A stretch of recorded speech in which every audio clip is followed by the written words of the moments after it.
TJ Hooker is going to space. William Shatner will be part of the 4-person crew on a Blue Origin space flight that's slated to launch on Wednesday now. At 90, Shatner, who also did some space acting, will be the single oldest person ever to travel to space. CNN's Erica Hill got to speak with Shatner and his crew, not Adrian Zemed and Heather Locklear, but the crew of Blue Origin. And she joins us now with how he's feeling We're this going to morning. work on that reunion for a separate segment because I know how much you love TJ Hooker, so we'll get right on that. But while we're waiting, this isn't so bad. You know, what I found really remarkable about William Shatner in some of these interviews is he's been really candid about how he's feeling. You don't hear, the astronauts say, I'm a little terrified, I'm a little anxious. He is. And so I asked him, now that there's a weather delay of another day, how is it for him sitting with those feelings? Here's what he said. I feel comfortable, but I'm also uncomfortable. I'll be very happy when we go up and we're in weightlessness and we know we're safe because everything else should be all right. And we have that moment of inspiration, which I feel will be there when we're looking into the vastness of the universe. He's pretty awesome. I have to say, you're sitting there, and he's 90 years old. He looks phenomenal. I'm going to look like that now at 45. He's 90.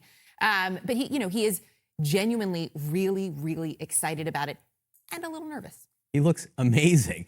What about the other paying astronauts? So some of them, it's interesting, are really looking at this more as, they're not really looking at it as space tourism, quote unquote, but as more of a mission, each for their own separate reasons. Take a listen.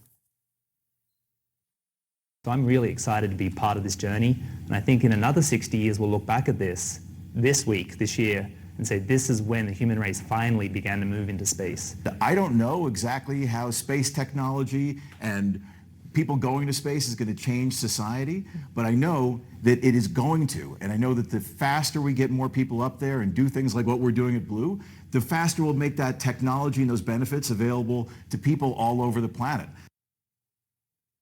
Chris Bosshausen was saying, too, he was wanted to be an astronaut since he was 4, but couldn't do it. And he has really dedicated his life to also getting kids excited about STEM. So for him, this is a big moment in that respect, too. But, it's just interesting to see their taste. I mean, he kind of lobbied hard, right? William Shatner gets the call. He's been like, hey, can I go? Because this is his life's dream. Do they consider themselves astronauts? It's a good question. I was talking with our correspondent, Kristen Fisher, about this on Friday, with a little prep for this interview. And that's sort of, a point of, I don't know if I would say a point of contention, but up for debate. So I asked them what they thought. Small A. Followed by 2 S's. It's a little jeopardizing there. I'll take the astronaut title. I would very much appreciate being held in that club. We're going to give Audrey the capital A, but William Shatner, very clear, he's the small A, double S kind of astronaut. He's the best. It's super fun. All right, I'm all in. I'm so happy. We have a little bit more that we didn't show you all of this. So coming up a little bit later this morning, because look, there's also some questions about this letter by 21 current and former employees raising safety concerns about Blue Origin. So I asked if that's giving some of them pause before this flight. Tune in, you'll find out. Stay tuned. We call that a tease, JB. Deep tease. Erica, thank you so much.